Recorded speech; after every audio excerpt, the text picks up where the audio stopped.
Este é o Juridicast, o seu podcast sobre negócios jurídicos, e eu sou Leandro Ramos. No episódio de hoje, vamos falar sobre um tema essencial para escritórios de advocacia que querem atrair e reter os melhores talentos, o Employer Branding. Em um mercado cada vez mais competitivo, onde advogados têm múltiplas opções de carreira, seja em grandes bancas, startups, legal techs, até mesmo empreendendo, construir uma marca empregadora forte se tornou um desafio estratégico. Mas como um escritório pode se posicionar como um lugar desejado para se trabalhar? O que realmente faz a diferença na percepção dos talentos jurídicos? Para falar sobre isso, recebo a Fabiana Falcão, diretora de RH do Demarest, uma das bancas mais tradicionais e respeitadas do Brasil, que tem inovado na gestão de talentos e na construção de uma marca forte no mercado jurídico. Fabiana, seja bem-vinda ao Juridicast. Leandro, muito obrigada pelo convite. É um prazer falar de um tema tão especial, né, e tão importante aí para todos os escritórios. Que bom tê-la aqui com a gente, Fabiana. E para, ainda quem não está familiarizado com o tema, o que é Employer Branding, né? E por que ele é tão relevante no contexto jurídico hoje em dia? Bom, vamos lá, né? O termo Employer Branding, ele surgiu ali perto da década de 90, né? Mas muito mais recentemente que esse tema começou a vir à tona e que algumas áreas, empresas, escritórios começaram a pensar de uma maneira mais estruturada. O Employer Branding nada mais é do que a estratégia de conexão e de reputação da marca empregadora, né? Ou seja, é a estratégia pela qual um escritório, uma banca, enfim, tenta atrair os seus talentos, busca atrair os seus talentos. E mais do que isso, que na minha opinião é o mais importante, é a forma como a gente se conecta com essas pessoas dentro do escritório, né? Dentro das organizações. Ou seja, é o que faz com que as pessoas se sintam atraídas a trabalhar num determinado escritório, ou no escritório maior, no menor, não importa, mas muito mais do que isso é o que faz com que ela permaneça e que ela escolha todos os dias aquele lugar para trabalhar. Ou seja, tem muito mais a ver com a estratégia de retenção, de engajamento, do que necessariamente só a atração de pessoas. Interessante. E Fabiana, na sua experiência, quais são os principais fatores que impactam a percepção, né, de um escritório ser tido como um bom lugar para se trabalhar? Legal. Olha, são muitos, né? E eu acho que isso tem a ver também com o próprio posicionamento do escritório. Mas alguns que a gente pode falar, que eu entendo são comuns, né, a todos eles, o ambiente de trabalho, né? Qual é o clima, o que você proporciona dentro desse ambiente, ele é mais colaborativo, ele é positivo, é um clima leve, é um clima mais duro, é mais formal, mais informal. Então, isso diz muito sobre o perfil que você quer atrair para a sua organização, para o seu escritório. Um outro é um item super relevante, né? Acho que para todas as gerações e todas as áreas, que é o desenvolvimento profissional. Então, o quanto que você oferece, né, de iniciativas, de subsídios, de apoio, de suporte para que o seu funcionário, para que o seu advogado se desenvolva, né, e busque o crescimento na carreira. E aqui a gente está falando de acesso à educação formal, a uma pós-graduação, o MBA, o LLM, a treinamentos dentro do próprio escritório, né, via universidade corporativa, por exemplo, e acesso a eventos nacionais, internacionais, etc. Não só o subsídio financeiro, mas o suporte, né, que principalmente a liderança dá para que os seus funcionários, para que os seus advogados se sintam tranquilos de poder estudar, né, de poder continuar estudando para se desenvolver. Então, é aquilo que é o benefício intangível, né, aquilo que é menos percebido. Não adianta a empresa, por exemplo, o escritório falar, não, eu invisto X milhões ou ofereço não sei quantas horas de treinamento, né, que estão geralmente naqueles indicadores, mas o mais importante, sem dúvida alguma, é o apoio ao suporte que a liderança dá, que os sócios dão, para que as pessoas se sintam tranquilas em poderem continuar estudando. E Fabiana, você mencionou algo aqui agora, né, que tem que ser percebido esse valor. E você acha que às vezes pode existir discrepância entre o que uma empresa, ou no caso aqui um escritório, oferece e o que efetivamente a equipe percebe como valor? Pode, e eu diria que esse é um dos principais desafios, né, para você concretizar uma marca empregadora. Além do ambiente de trabalho, do desenvolvimento profissional, a gente tem outros aspectos. Então, por exemplo, quanto que o seu escritório está voltado para o uso da tecnologia e da inovação, né? Não é de hoje que a gente sabe que o ambiente jurídico, ele é um ambiente que precisa, né, estar voltado para o uso da tecnologia, e a gente sabe que nem todos os escritórios estão preparados preparados para isso, ou de fato se sentem atraídos por esse tipo de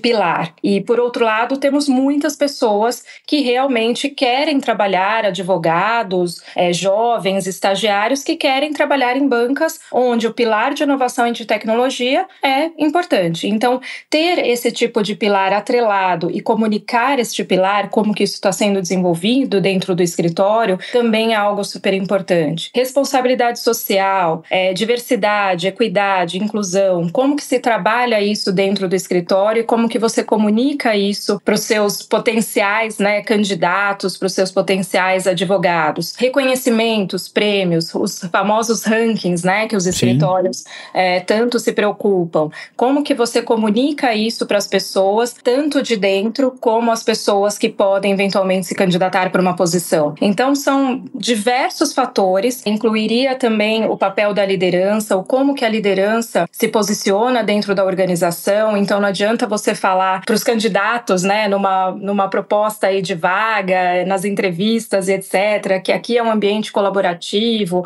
que temos um ambiente flexível, né, e eventualmente dentro do escritório você trabalha apenas sob o modelo, né, de comando-controle. Então, eu acho que uma das coisas também que são muito relevantes é o papel da liderança em relação à atuação aí das suas equipes. E, Fabiana, você mencionou agora há pouco, né, que um desafio é garantir com que o escritório oferece de benefício é percebido como benefício pelos colaboradores. Quais outros desafios que uma banca enfrenta ao tentar construir uma marca empregadora forte? Olha, são inúmeros desafios, né? Eu acho que uma das principais características, né, que uma boa estratégia de marca empregadora tem é conectar justamente o que se fala para o mercado e o que se faz dentro de casa, né? Então, quando você tem uma estratégia, geralmente as áreas de marca empregadora ou a pessoa que cuida do tema de marca empregadora, ela pode tanto estar dentro do RH como em marketing. E não tem certo ou errado. No fim das contas, o que você precisa é garantir uma conexão muito forte entre as duas pessoas ou entre as duas áreas. Porque, de fato, acho que o maior desafio, independente do tema, né, que a gente fale, da estratégia, da iniciativa, é você conseguir comunicar de maneira coerente, de maneira similar, aquilo que você vende para fora e o que você pratica dentro de casa, né? É o famoso, a gente escuta bastante aí, será que eu menti para você na entrevista ou não? Né? É uma brincadeira, mas no fundo tem uma estratégia muito importante, é o quanto que em todos os pontos de contato que se faz com o candidato, seja ele de uma área administrativa, da área jurídica, seja um sócio, um advogado, um estagiário, o quanto que você realmente conseguiu, né, por meio de divulgação da vaga, contato telefônico, a entrevista mais estruturada, as conversas com sócios, né, ou com outras pessoas do escritório, é o quanto que tudo isso formou uma imagem, né, para esse candidato que aceitou a sua proposta e muito provavelmente deixou de trabalhar num outro lugar onde ele também tinha sua admiração, onde ele também tinha um vínculo, para vir para esse escritório. E vindo para esse escritório, se ele realmente não encontrar aquilo que foi falado, isso acaba sendo muito, muito negativo, né? E ele passa a ser muito mais um detrator daquela cultura do que um promotor, né? E isso acaba que faz com que essas pessoas desistam de trabalhar nesse lugar ou que eles realmente não se encontrem, né? Tenham uma desconexão forte com a cultura e isso acaba permeando aí tantas outras pessoas que estão nesse entorno, né? E que vão falar, olha, poxa, não era nada disso que me prometeram, né? Ou não era nada disso que me falaram na entrevista. Então, pode parecer simples, mas toda essa conexão e todos esses pontos de contato são fundamentais para que a pessoa realmente sinta que aquele é o lugar onde ela queria trabalhar, onde ela quer, né, escolhe todos os dias trabalhar. Então, acho que esse é um dos principais desafios que a gente enfrenta no dia a dia em relação à estratégia e à execução do plano de marca empregadora. E aí, Fabiana, a partir desses desafios, que ações práticas um escritório pode adotar para fortalecer sua marca empregadora e atrair os melhores talentos? Tá, vamos lá. Acho que primeiro é isso, né? Tentar dar conta desse desafio, que na minha visão, na minha prática, né? Eu já trabalho há alguns anos com todos esses temas de atração e de marca empregadora. Para mim, um dos principais desafios é realmente essa conexão. Ok. Que as pessoas tenham muito bem alinhado. Não adianta falar de marca empregadora e ter uma desconexão com a marca institucional, né? Esses temas hoje em dia eles estão extremamente vinculados, então a forma como um sócio nosso, né, dando o exemplo do Demarest, a forma como um sócio nosso se apresenta para o mercado, se apresenta para um cliente, este cliente ele também tem um entorno, né? É o filho dele que pode estar estudando direito e que pode se interessar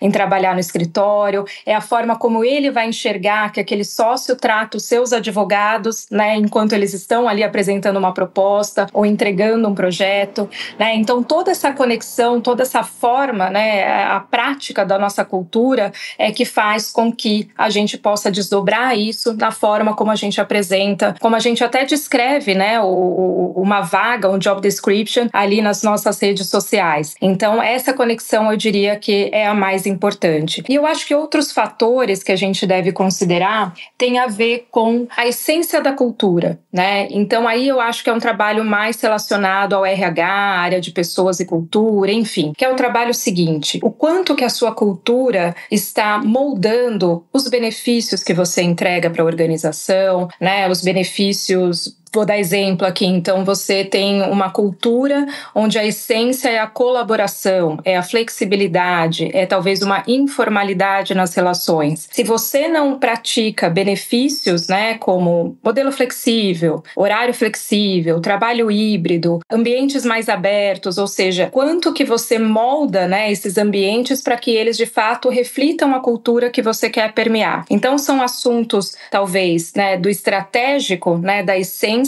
até a prática disso para que você realmente molde uma cultura e fortaleça a sua marca empregadora. Então, é o estilo de liderança, o quanto você fala para o seu líder, né, que ele também tem que ter essa comunicação aberta, ele precisa dar feedback, ele precisa ter um diálogo transparente com as suas equipes, seja o sócio ou um diretor, um gerente das áreas administrativas. Então, tudo isso vai moldar a forma como a gente posiciona a nossa marca empregadora, né? E, de novo, acho que vale a pena reforçar, porque eu vejo, né, entre muitos colegas de RH que estão tão preocupados em atrair pessoas que ele não olha para dentro de casa. E aí ele não retém, né? E aí ele não retém. Então, a gente chama de efeito porta giratória, né? São as pessoas que vêm, e aí é muito legal. Você atrai centenas, às vezes milhares de candidatos, isso é excelente, mas primeiro, não necessariamente você atrai as pessoas que estão conectadas com o estilo de cultura que você quer dentro do seu escritório, dentro da sua banca, e não necessariamente você vai ter essas pessoas engajadas a permanecer dentro do escritório por um bom tempo e fazer carreira e tudo mais.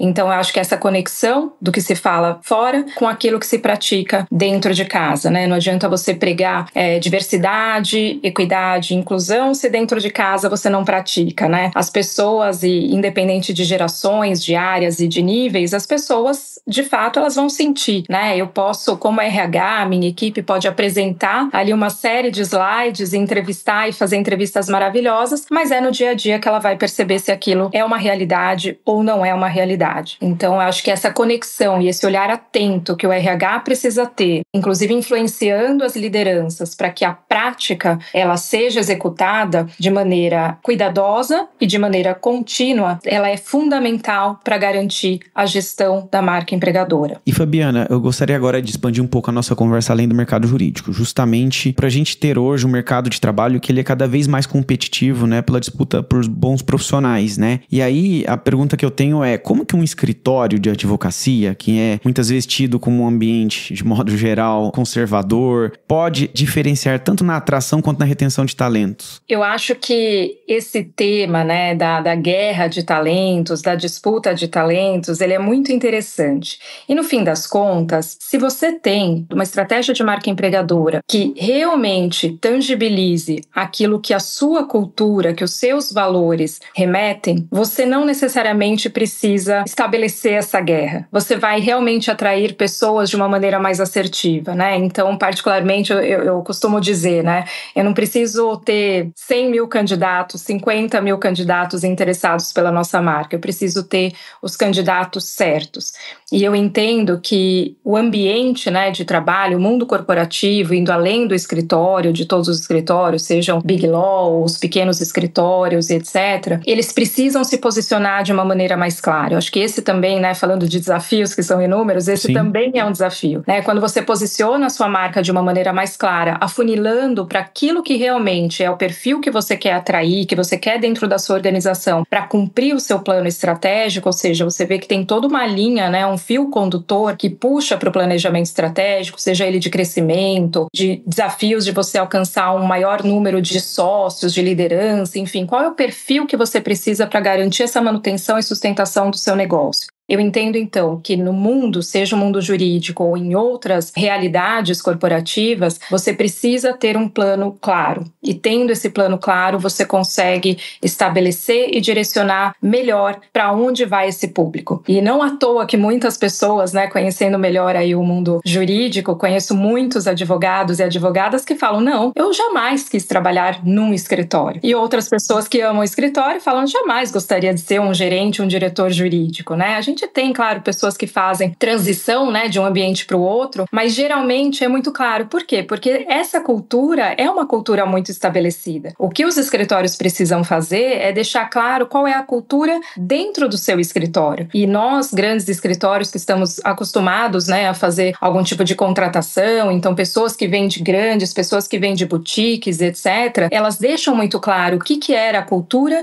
e qual é a diferença da cultura para onde ela está vindo, né? Isso fica claro quando as pessoas veem. Eu acho que a dificuldade que a gente tem é comunicar para fora como que a gente faz isso. E Fabiana, agora eu gostaria de discutir um pouco sobre gerações, né? É comum em empresas, sobretudo nos escritórios, a gente ter até 4 gerações trabalhando juntas, né? E aí quando a gente fala de gerações, qual que é o impacto do employer branding para diferentes gerações de advogados, né? E mais, como que a gente atrai jovens talentos sem perder o engajamento dos profissionais mais experientes? Bom, vamos lá, né? Acho que esse tema é um tema super relevante, né? Nunca ficou tão evidente, né? O desafio e a oportunidade também que a gente tem quando a gente fala das diferentes gerações no mesmo ambiente de trabalho. De fato, no Demarest a gente trabalha, né, com essas diferentes gerações e não à toa que a gente às vezes escuta, né? Poxa, mas essa geração mais jovem não quer isso, não quer aquilo. E ao mesmo tempo você vê o jovem, né, muitas vezes em choque com as gerações mais antigas e falando, poxa, mas aqui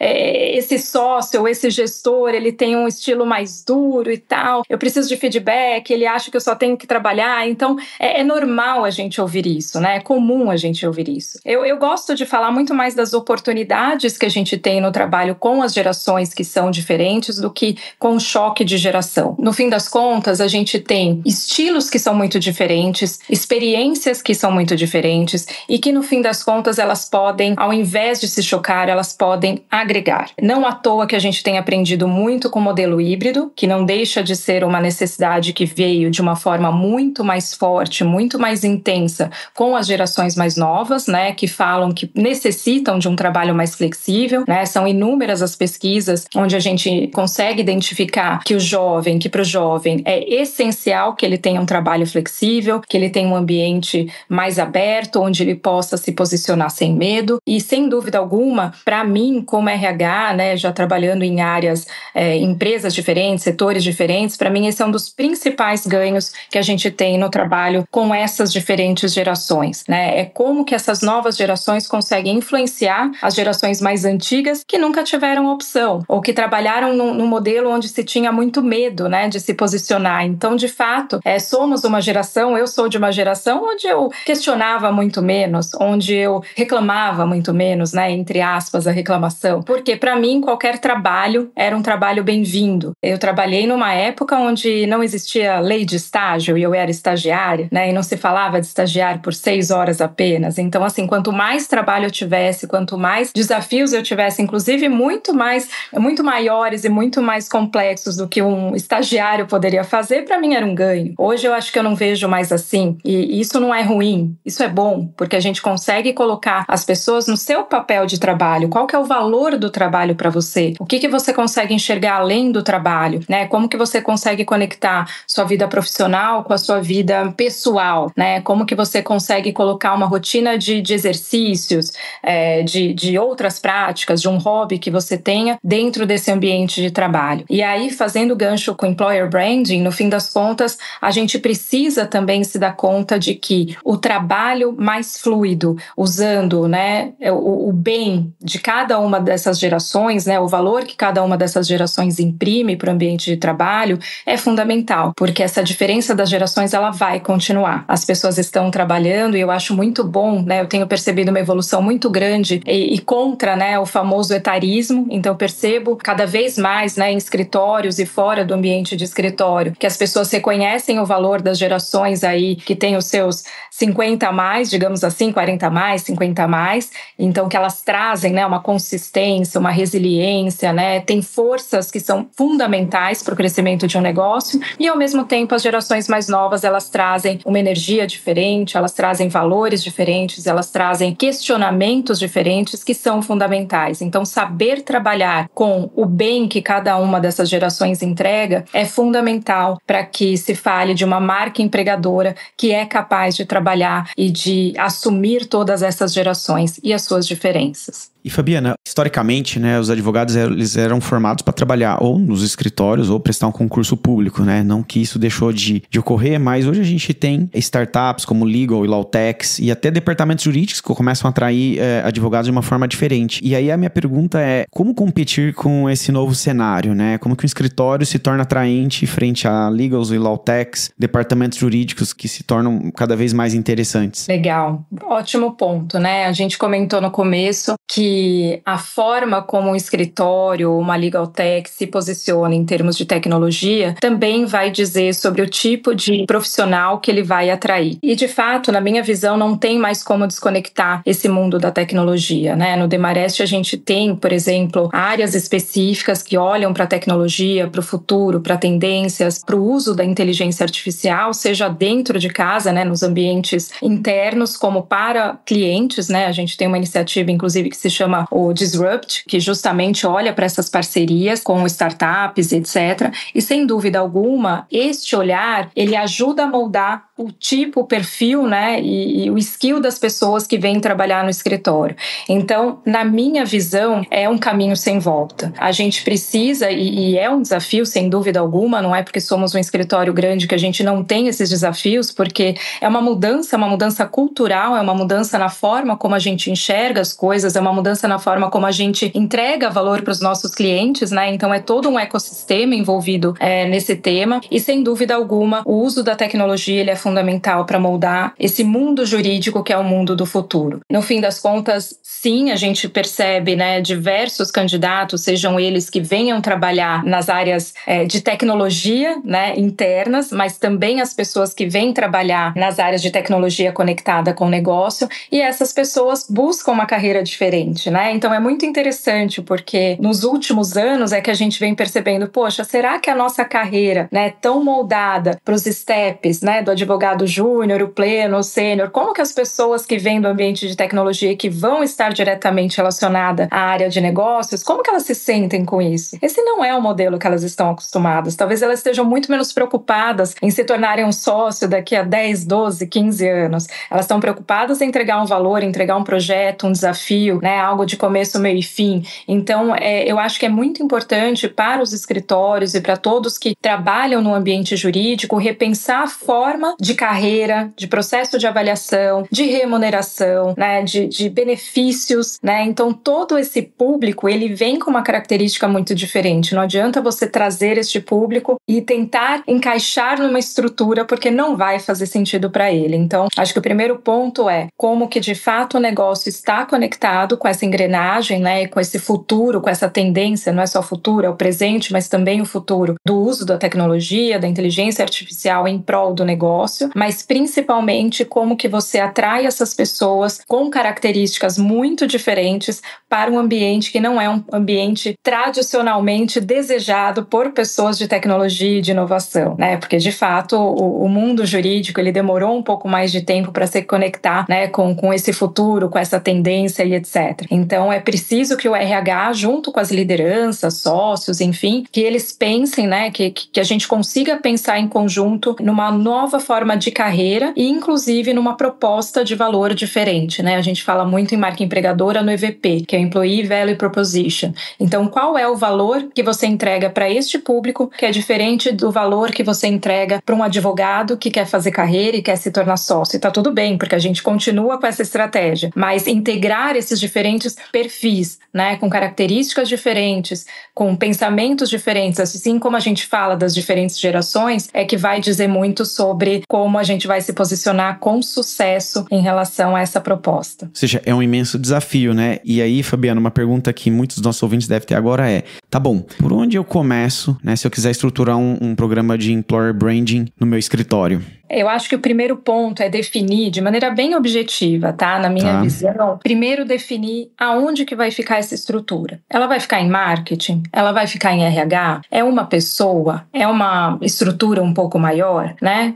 Começar pequeno, na minha visão, é sempre melhor. Então, assim, primeiro defina. E tanto faz, não tem certo ou errado. Eu já trabalhei em lugares onde era em RH, onde era em marketing, tá tudo bem. O mais importante é que essa figura, né, que vai olhar para a marca empregadora, ela primeiro estude, entenda, né, saia um pouco da superficialidade, conheça os conceitos, a história e quais são as estratégias que ela pode usar para definir, para construir uma marca empregadora. Ela precisa estar muito conectada com o branding do escritório, né, ou do lugar onde ela está trabalhando. Então, assim, como que se posiciona essa marca? A marca institucional, não a marca empregadora em si. Como que eu me posiciono com o cliente, com os meus principais stakeholders? Qual que é a estratégia? Qual que é o tom de voz? Como que a gente se comunica? Onde que a gente está? Uma vez conhecendo, né, de maneira mais conceitual e mais técnica esses dois pontos, marca empregadora e marca institucional, é aí que ele pode começar a olhar para todos os pontos de contato. O que a gente fala, né? O que são esses pontos de contato? Como que você descreve uma vaga nas suas redes sociais, né? Ela é mais formal? É mais informal, né? O tom de voz, ele tá parecido com aquilo que a marca prega para os seus clientes? Tá muito desconectado? Opa, então tenho que fazer uma conexão, porque o candidato, ele vai permear esses diferentes ambientes, né? Como eu falei, ele pode ser um cliente, ele pode ser o filho de um advogado que já trabalhou no escritório, ele pode ser um ex-advogado que foi para uma indústria, né? E agora ele tem um primo. Então, assim, todos esses ambientes estão conectados. Então, como que você se posiciona nas redes sociais? Como que é o modelo de entrevista, né? A forma de conversa que se tem dos seus recrutadores com esses candidatos, seja ele um candidato a estagiário, que a comunicação é diferente, um candidato a um gerente financeiro, por exemplo, a forma é diferente, com um diretor, com um sócio, com um advogado. Então, para cada um desses públicos, você tem que ter um tom, porque a experiência dessas pessoas é diferente, sem dúvida, o processo seletivo é diferente, mas você precisa ter uma essência, né, que reúne as principais características falando para esses diferentes públicos. Então, uma vez que você direciona toda essa estratégia, né, dinâmicas, como que são os processos, etc., você consegue olhar para fora. E aí é o momento de você olhar para dentro. Como que você estrutura os seus benefícios, qual que é a sua proposta de valor, né, que eu comentei, que é o EVP, como que você transmite a sua cultura, e aí que eu acho que está o trabalho mais bonito, né, e sem dúvida o mais desafiador, que é você conseguir estruturar algo, né, que a sua cultura, que é o seu planejamento estratégico está ditando, está orientando, né? Então, se você precisa revisar os seus benefícios, é hora de você revisar para comunicar a marca empregadora para dentro e para fora. Se você precisa olhar para o estilo de liderança, é a hora de você conectar com esse tema. Se você precisa mudar a forma como você usa a tecnologia, você também precisa olhar para esse tema. Ou seja, não tem como separar a marca empregadora da estratégia, né? O que você precisa é garantir que todos esses temas estejam reunidos, né, no mesmo guarda-chuva e que você seja capaz, estando você em RH ou em branding ou em marketing, você consiga comunicar isso de uma maneira perene, consistente e coerente, tanto para fora como para dentro da organização. Então, assim, eu diria, em resumo, comece simples, comece pequeno e vá integrando, né, as outras temáticas, né, os outros pilares da sua organização para que você vá ganhando consistência. Eu acho que é um trabalho, não é um projeto, né? É um processo que tem início, que tem meio, mas que não tem fim. É uma jornada, né? É uma jornada. E como jornada, Fabiana, é possível medir o impacto dessas ações de employer branding? E mais, tem métricas específicas para o mercado jurídico? É possível medir, medir. Sem dúvida alguma, é importante. E eu gosto de usar algumas coisas que são, né, ferramentas que são mais simples, né? Você não precisa inventar a roda, digamos assim. Se você aplica uma pesquisa de clima, você consegue conectar os resultados da pesquisa de clima com a sua proposta de valor, né? Então, dando um exemplo aqui, como que numa pesquisa de clima as pessoas respondem sobre estilo de liderança, sobre cultura, sobre o quanto elas se orgulham de trabalhar naquele lugar, sobre o quanto que elas indicariam, né, aquela empresa, aquele escritório para outras pessoas, para colegas, etc. Então, quando você pega essas respostas, você consegue dizer, poxa, isso está conectado. Era isso mesmo que eu procuro comunicar, né, dentro da minha estratégia de employer branding, está conectado. Ou não está conectado, e aí realmente você tem um plano de ação. Uma outra ferramenta que você pode usar são as pesquisas de desligamento, né? São as famosas entrevistas ou formulários, enfim, online, que você aplica com as pessoas que estão saindo da sua organização, do seu escritório. Então, a partir do momento que você colhe essas respostas, né, e que você usa essas respostas, você consegue dizer, poxa, a pessoa está saindo daqui porque, por exemplo, ela não teve apoio para continuar os seus estudos, né? Como que isso é capaz, como que isso é possível se você prega, né, na sua proposta de valor que você incentiva os seus funcionários? Então, aqui você pode pegar algumas incoerências e, de fato, trabalhar, fazer planos de ação, e tem outras variadas formas que você pode avaliar. Então, um outro exemplo seria você aplicar pesquisas internas, inclusive, né, além das pesquisas de clima, que geralmente são anuais ou bianuais, você pode fazer perguntas para os seus colaboradores de maneira muito simples, né? O que faz com que você escolha todos os dias o escritório onde você está? Por que você está aqui?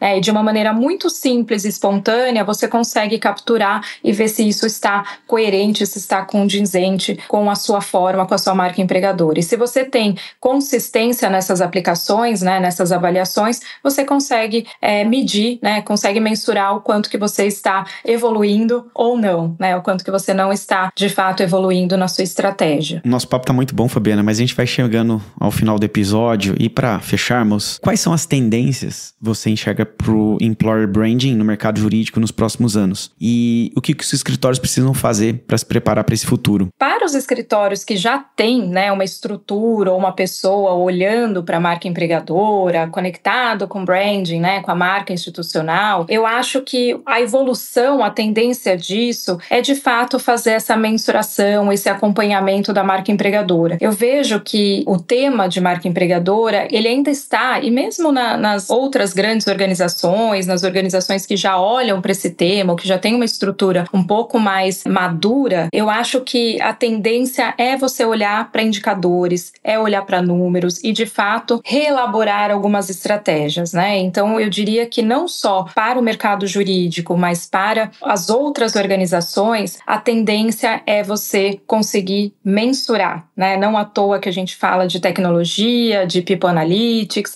né? Hoje a gente tem uma estrutura de People Analytics dentro do Demarest, dentro do escritório, e essa é uma das estratégias que a gente tem, né? Além de você conseguir comunicar de uma maneira coerente, robusta e contínua, é como que você mensura e como que você estabelece planos de ação para você conseguir ajustar. Porque a cultura, ela se molda, né? A partir do momento que você está em crescimento, que é o caso do nosso escritório, né? Um crescimento orgânico, um crescimento lateral e muito consistente, naturalmente você trabalha com uma modulação da cultura, né? Você não transforma a cultura, porque você tem valores, tem uma essência que é muito forte, que é a tradição, que dita muito do que a gente fez, né, no passado e muito daquilo que a gente quer continuar fazendo. Mas naturalmente que você precisa ir modulando alguns aspectos, alguns artefatos da cultura.